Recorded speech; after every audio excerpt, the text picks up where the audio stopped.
afternoon, Bob. This is Mark here from the B2B Marketing Exchange in Scottsdale, Arizona. It's a beautiful day, Mark. Thank you very much. It really is. I have Chong with me. He's actually from Inbox Insight, and he's a general manager. And I've known Uki a couple of years. That's right. And we're going to talk a little bit about B2B marketing. Is that okay with you? It'll be a good conversation. I enjoy Uki. So thank you, Bob. I appreciate that. So Uki, I do have a couple questions for you, and the first question I have is simple: why are you here? This event has historically been a very strong demand generation focused conference, right? And with that in mind, just sponsors, attendees, and the type of conversations that you could have at this event is really streamlined and effective. So this has always been a very good event for us.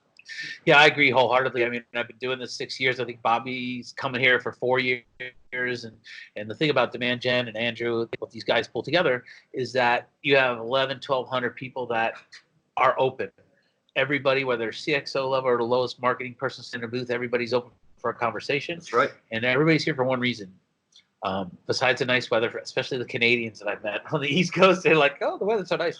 No, everybody's here for one reason, and that's knowledge. That's right. You know, networking is cool, all the stuff is ancillary, but the knowledge and the content that's driven through B2B Marketing Exchange is second to none.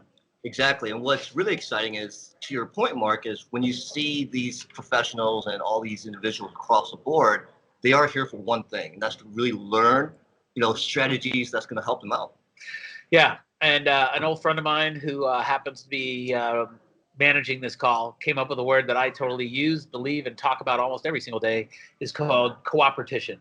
You might compete with someone who's in the booth next to you, but at the same time, you're going to have a drink, you're going to talk, you're going to share stories, you're going to share business models. I'm friends with so many people here, and we're direct competitors. Exactly. That's the best thing about B2B Marketing Exchange. Now, one of the things I want to ask real quick, because I'm really not familiar with your company, what do you guys do? Sure. We specialize in B2B content amplification. So what that means is we drive both outbound and inbound demand gen programs for our clients. So with that in mind, it's a really digital first focus on what we do. So for example, our flagship solution set, which is our Inbox Inbound program, is to drive 100% digital organic inbound leads for our clients. Wow, I think I need to hire you. So talk to me next week, Mark. Yeah, I'm great at outbound, but inbound's a little bit weak for me. So no, that's really cool.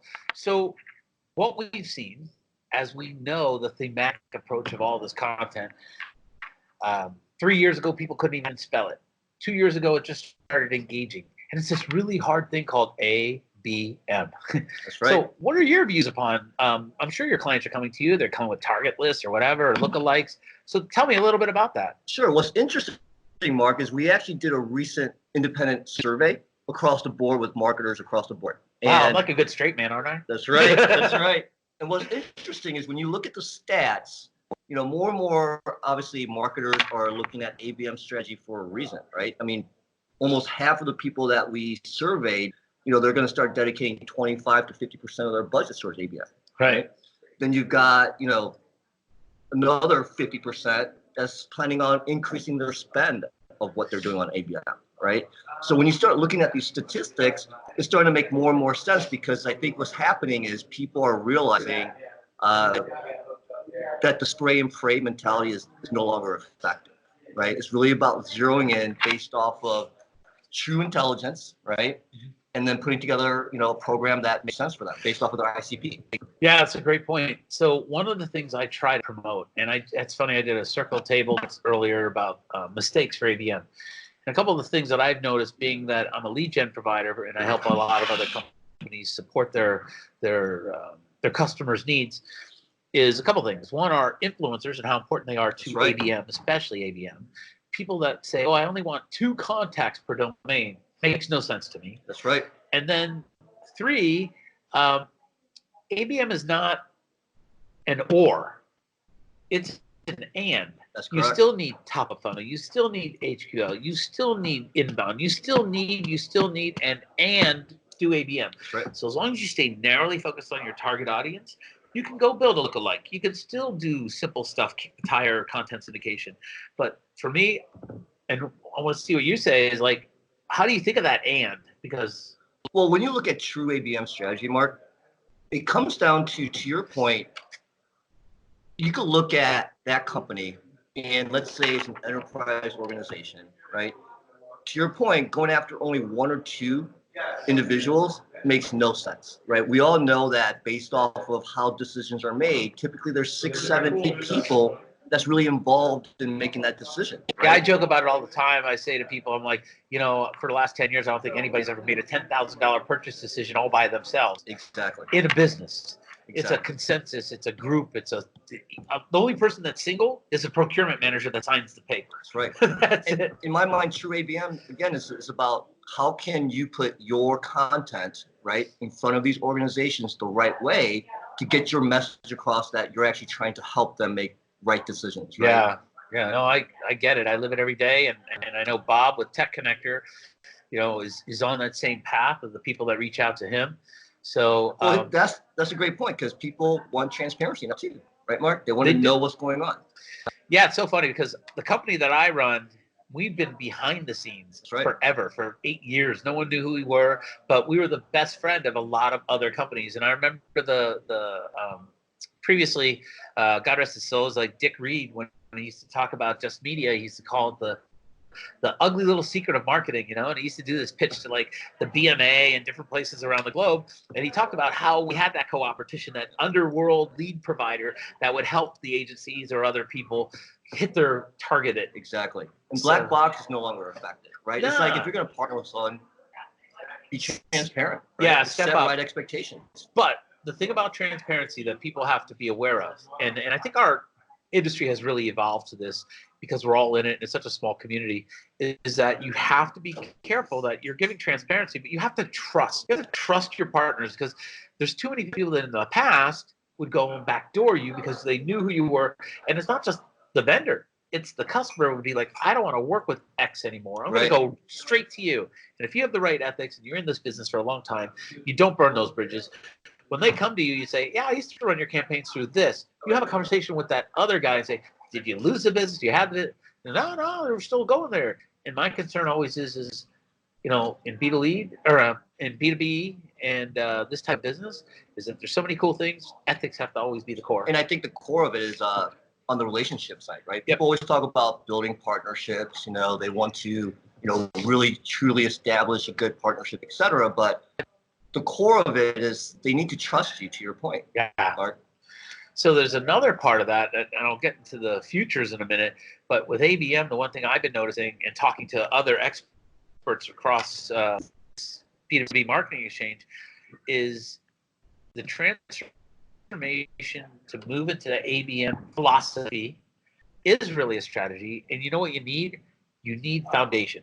You need to have the CXO, whether it's finance, sales, marketing, CEO, whoever, understanding that this is a long-term plan for future success, not a quarter-by-quarter U.S. situation where we worry about numbers like. And what you're touching on is alignment, right, Mark? That's a great word for it. Across the teams. Great word for it. Yeah, you're all in it together. You have the same goals. Exactly. So I was talking to someone. I did an interview earlier with a ABM leader, and the thing that we came across was that your best source and research is your own organization. Not enough people interview their salespeople. Exactly. Marketing is marketing, sales is sales. And at the top, CMO is great for the CRO, which is great, but they don't have the people that are hitting the streets. Talk to the people that are doing the campaigns. That's right. What gets me excited though is more and more, I'm invited on calls where it's not just the marketing team anymore, but it's the sales team, right? Yeah.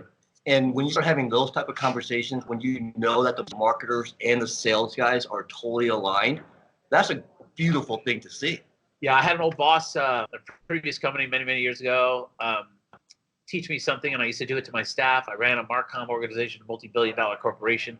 And the thing is, I used to have my webmaster, the lowest person on the food chain, go on sales calls. Why? So they could build the content from the sales perspective of the customer versus the bobblehead BS that we as marketers would spew. Exactly. So I really like that. I really think that's great. I really think that's part of where your company is going in the current times. And it really is about, again, just making sure that people understand that this is not about what's been done in the past anymore. It's about what we're going to do moving forward. Wow, you're a perfect straight man for the stuff I like to see, because here's what I'm going to ask you. What do you see moving forward? I see every day things that people remind me that they read and they now have to go do. So you see things like artificial intelligence. You see conversational content, whatever that means. Is it chatbots? Is it not? Then you see things like Bambora with intent data. So from your perspective, talking to all these clients and these customers, what do you see as the next wave of the important technologies, or even if it isn't marketing stack, if it's something else? What do you see? From an ABM side of it, I think it comes down to two really core things, is intelligence and intent, right? True intent. Whose intelligence, though? That's a great question, Mark. It's the person that the company is trying to engage with, right? Right, the prospect. Exactly, because I think a lot of times when people have historically run programs for lead gen, right, is they blast someone. They may have downloaded or engaged with a piece of content, and all of a sudden they start blasting them, right? And the way that they blast them is not necessarily guiding them into a decision, right? It's more about here's our stuff now. Check it out. Let me try and get a demo from you, right? That's not effective, Mark. It's not. Yeah, no, I agree. So that it's so funny from years ago, and I've been in sales a long time. You used to have everything pop up, especially like the consultants, the bobbleheads is what I'm trying to get at. So we had value selling. Remember value selling in the late 90s or whatever? Sure, absolutely. Then you had the consultative sale. Then you got the challenger, right? I love challenger, Mark. Right, I do. Exactly. So what I'm seeing that's happening now is that we have to really we as marketers have to start becoming more of the trusted advisor role. Exactly. Versus, I'm not going to be like this woman that I talked to, Jillian, earlier. She's an e-marketer, principal analyst, right?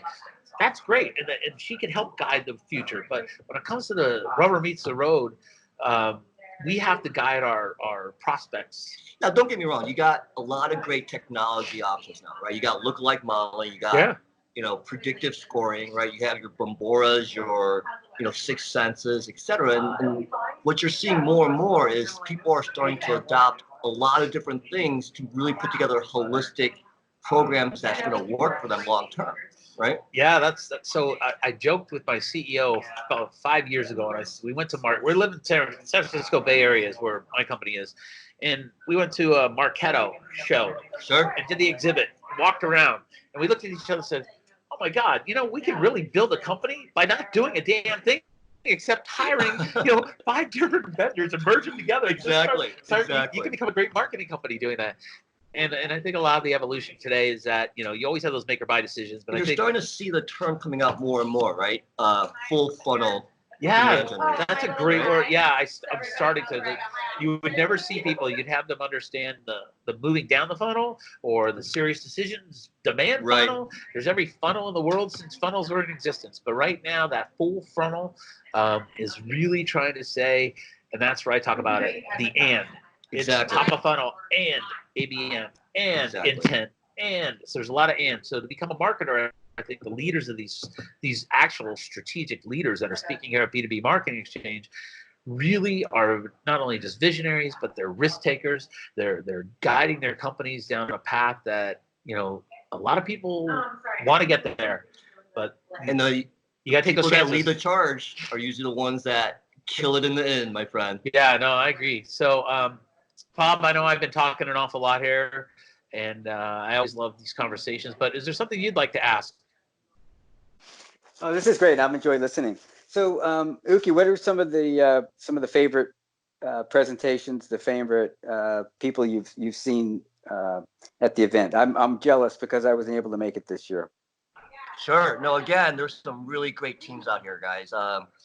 For example, Sendoso is an awesome company, right? They're going strong. Isn't that the coolest thing? I know. They're going so strong, and just like that, teams like that. Old school personalization, direct mail, man. Exactly. It's great. Right. But then they tied it to technology, right? I love it. And now they're able to actually use gifting as a strategy for sales and marketing, where you can actually track things through intelligent type of data, right? Yeah. So that's one example for sure. And again, there's a lot of great teams out here that are doing some really, really phenomenal, innovative things for sure. Wonderful. No, there are. Yes, Bob, you have missed it. I'm sorry for that, but I'm You can enjoying still it. fly out here, Bob. Where are you? Come on. Next year. Yeah, no, it's about B2B marketing exchanges. People that come here, the other thing that I always loved about Sal and the crew is that after it all collects, about a week later, you really get access to all the content. Yep. It may not be video, but you get access to, presentations, you get access to podcasts like this, you get access to people, and they run an app that gives you the networking capabilities of trying to get on someone's schedule. Yeah, Sal is awesome. I've worked with him for a while now, and he's always been top notch. Yeah, they definitely are. I'm going to wrap this up because I think that we have great insight. I think, the future of ABM is just scratching the surface, and we're getting so much stronger and learning so much more every day that companies like mine have to adapt. Companies like yours are leading the charge for certain things, and you're getting other companies that are starting to bring it all together. That's right. It was a great conversation, guys. Loved it. Yes, Mr. Samuels, it's all up to you. Thank you very much, guys. It's a pleasure. Till next time, I look forward to speaking with you both soon. Thanks, Bob. Thanks, Bob. Cheers.